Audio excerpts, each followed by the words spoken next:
As the name of our channel might suggest, in today's video we're going to be driving on America's backroads through the beautiful state of Connecticut. The landscape of Connecticut honestly reminds me a bit of Tennessee, which of course is the place we're going.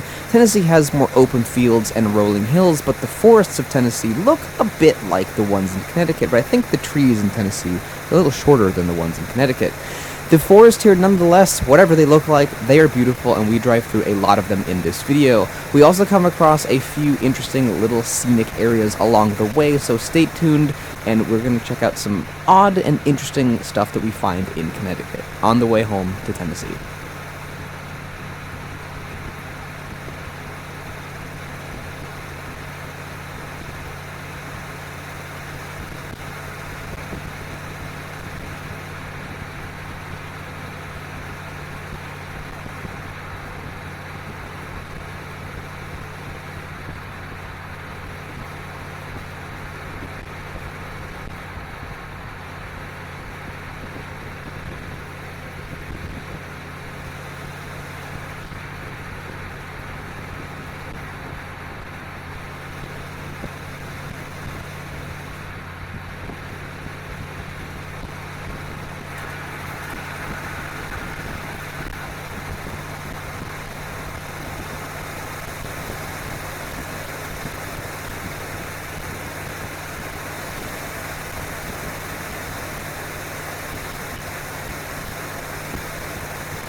As we've been driving through the beautiful countryside of Connecticut, we saw something kind of interesting, and it's a very unusually styled church that is on the other side of the street. First, I wanted to show you this also very beautiful cemetery that we are in right now. It is very scenic and also quite beautiful. There's a little dirt road you can come drive in to pay your respects, and that's where we are currently parked. We also have this interesting stone wall over here, and you see these commonly across the countryside here.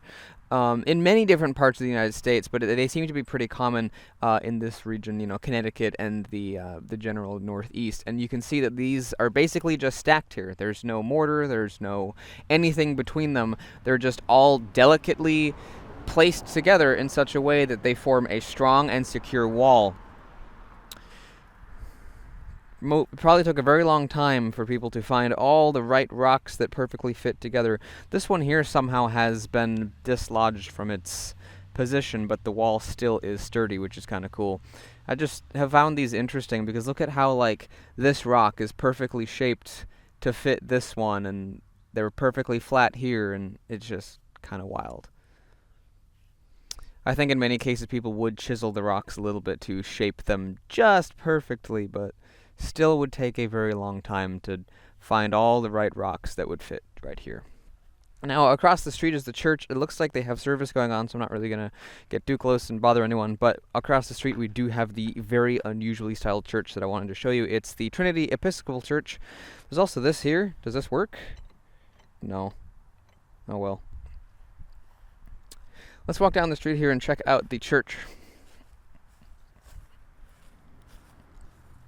There once were trees here. Those trees are now gone. You can also look at the stone wall here. It's like so perfect. Look at it. Almost perfectly straight. Almost perfectly flat on top. Pretty wild. And then this right here across the way is the church. Like the wall that I'm standing next to, it is made of stone. And by the way, this town that we're in, Salisbury, was incorporated in 1741. So it is, in fact, quite the old town. Where the downtown area is, or more of the town, I'm not sure. Perhaps we'll stumble across it as we go along. But I just thought the steeple and the styling of this church was really unusual and interesting. I've never quite seen anything like it, and we're going to get to that in a second here. Like, look at that. I mean, okay, maybe I was overhyping it a little bit, but I've never seen anything quite like that before. It looks like something you'd see out of a fairy tale to me.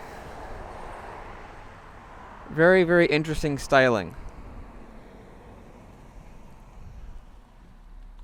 And then behind it, you've got the cemetery and the stone wall and the countryside and the hills. We can come over here and get the sign out of the way and take a look at the nice countryside that's up there. Kind of a cute little area here.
There's actually a pretty big mix of new and old graves at the cemetery. Some of these are from the 1800s and the 1900s, and others of them are pretty recent. Right behind me here is kind of a little mix of both. You've got some from 2006, from 2012. This big gray one here says that lives lived for the greater good. He made driving and racing safer for all of us. John Cooper Fitch. So that's kind of interesting.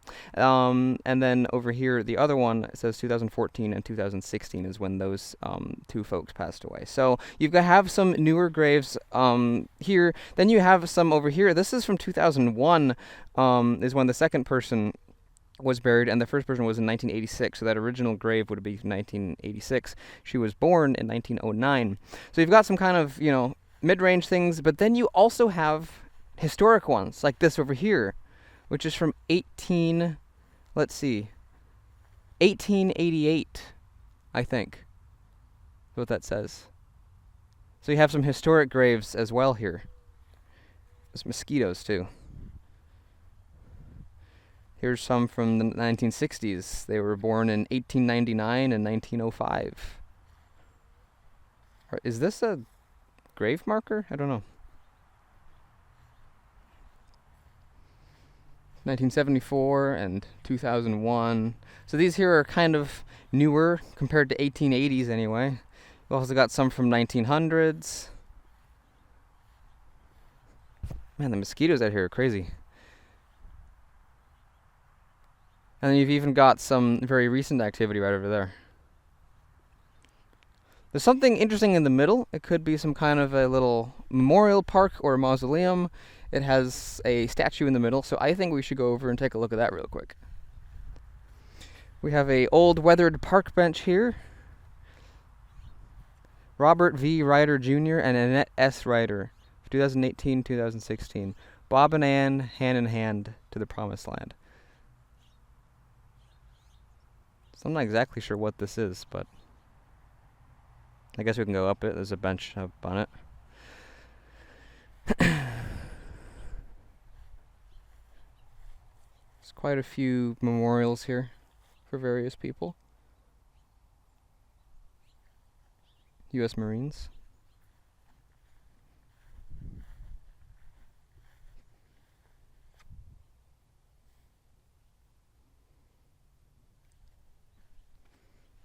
And here's the statue. Or, I guess it's not a statue, sculpture thing. And from up here we can see a lot more of the cemetery as well.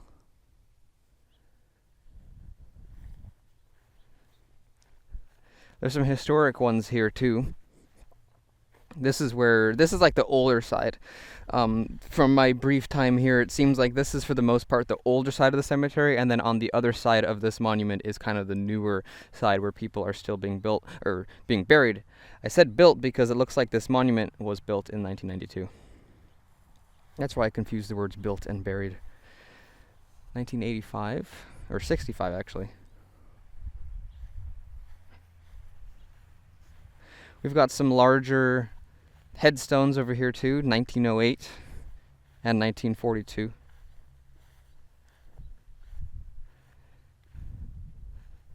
Look at this.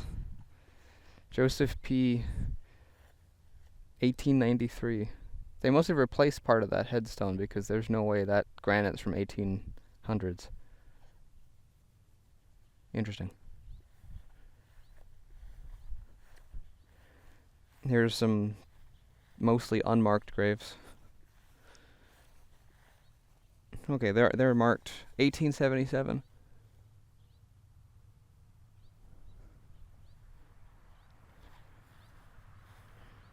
$1890, or is that nah, that's 1890. These are old. 1870, 1936.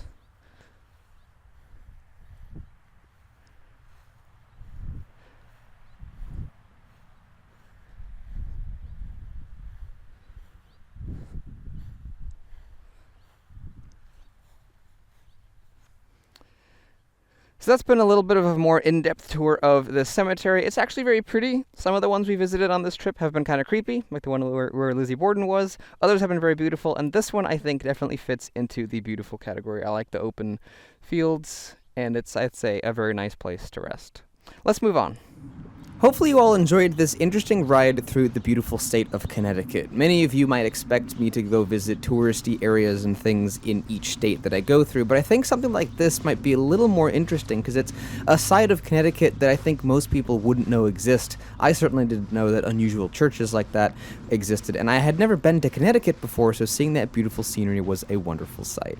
Hope you enjoyed this slow walk back to the car, which looks really beautiful here in this wonderful cemetery. I'll see you on the road in the next video. Stay tuned, subscribe, and thank you very much for watching these videos.